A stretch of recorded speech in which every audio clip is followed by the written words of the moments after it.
2024 में शायद ही लोगों को ये मालूम हो कि कुल्लू में भी एक ऐसा समय था जब महिलाएं फोक डांस में पब्लिकली भाग नहीं लिया करती थी। और वो भी तब जब हम ये देखते हैं कि 2013-14 में जब हमने फोक डांस के लिए वर्ल्ड रिकॉर्ड इस्टेब्लिश करने की कोशिश की तो 12,000 महिलाएं उसमें शामिल हुई और 17,000 की रजिस्ट्रेशन थी उस दिन हमारे पास जब Guinness book of world record का हमने रिकॉर्ड कर रहे थे। तो 17,000 महिलाओं ने रजिस्टर किया था और 17,000 की रजिस्ट्रेशन में से 12,000 के करीब महिलाओं ने भाग लिया, क्योंकि उस दिन सुबह बहुत बारिश हुई। इतनी बारिश हुई कि सुबह ये लग रहा था कि आज ये नाटी हो नहीं पाएगी। और जो हाइट के एरियाज थे वहाँ बर्फ़ पड़ी, जलोड़ी पास पर बर्फ़ पड़ी, मनाली में बर्फ़ पड़ी, बहुत सारे कुल्लू के इंटीरियर एरियाज में बर्फ़बारी हुई।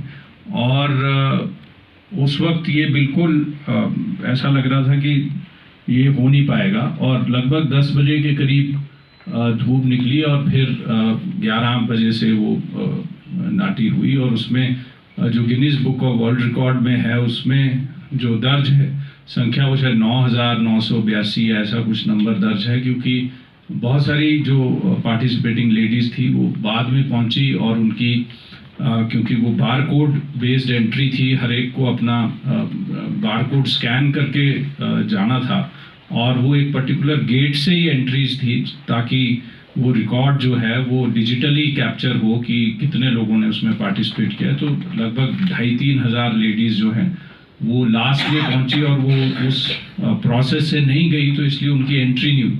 बट अराउंड 12,000 के करीब महिलाओं ने उसमें भाग लिया।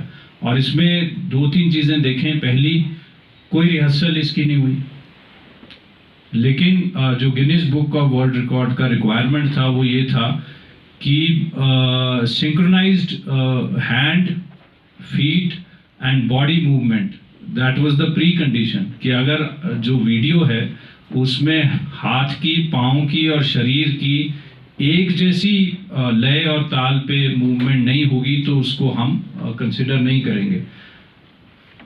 लेकिन ये बिना रिहर्सल के हुआ। हम कॉन्फिडेंट थे कि ये बिना रिहर्सल के सिंक्रोनाइज्ड मूवमेंट होगी, क्योंकि उससे पिछले साल हम Limca book of world record में 7,000 महिलाओं के साथ इसी रिकॉर्ड को इस्टेब्लिश कर चुके थे। तो 17,000 की भी अगर पार्टिसिपेशन होती तो हमें कॉन्फिडेंस था कि ये सिंक्रोनाइज्ड डांस परफॉर्मेंस होगी। और वो दूसरी शर्त उनकी थी कि ये कम से कम 45 मिनट होनी चाहिए। केवल जो हमने किया था गानों का सीक्वेंस क्या होगा, और जो जैसा सूरज ठाकुर जी ने बताया ये खुद उसके ऑर्गेनाइज करने में शामिल थे। सीक्वेंस गांव में हमने लोगों को बताया और कौन सी नाटी से शुरू होगा और कहाँ ख़त्म होगा, ढीली नाटी से शुरू होगा और कहाँ जाके ख़त्म होगा, सिर्फ यही महिलाओं को बताया था।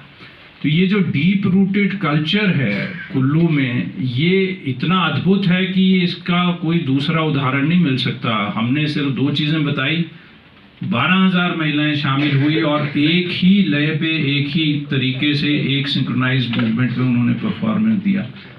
आज अगर हम इसको पीछे मुड़ के देखें तो इसमें लालचंद प्रार्थी जी का कितना योगदान है ये तब हमें समझ आता है कि कुछ ही दशक पहले महिलाएं पब्लिक में डांस नहीं कर सकती थी, उनको अलाउड ही नहीं था, और उन्होंने शुरू करवाया। और 2015-16 में हम ऐसी स्थिति में पहुंचे कि 17,000 महिलाएं बिना किसी इंसेंटिव के, मॉनेटरी इंसेंटिव के, कोई पैसा नहीं हमने किसी को दिया, लोगों ने अपने खर्चे पे गाड़ियां की, अपने खर्चे पे वो वहां पर आए। बल्कि हमने कूपन दिए थे 20 रुपये प्रति महिला, ऐसे कूपन था कि आप कहीं भी उस 20 रुपये का रिफ्रेशमेंट ले लें, बट दे रिफ्यूज्ड।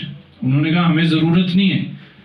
वो कुल्लू के प्राइड के लिए, कुल्लू की कल्चर के प्राइड के लिए उन्होंने उसमें पार्टिसिपेट किया। और ये जो खूबसूरती है इसके पीछे अगर कोई एक व्यक्ति है जिसका योगदान हम पीछे मुड़ के देखना चाहें तो वो लालचंद प्रार्थी ही होंगे, क्योंकि उनके वजह से ये कल्चर इस तरह से कई दशकों तक कुल्लू में विकसित होता रहा। और आज जैसा सूबे ठाकुर जी ने कहा, हर गांव में, हर पंचायत में जो महिलाओं के समूह हैं, नृत्य समूह हैं, वो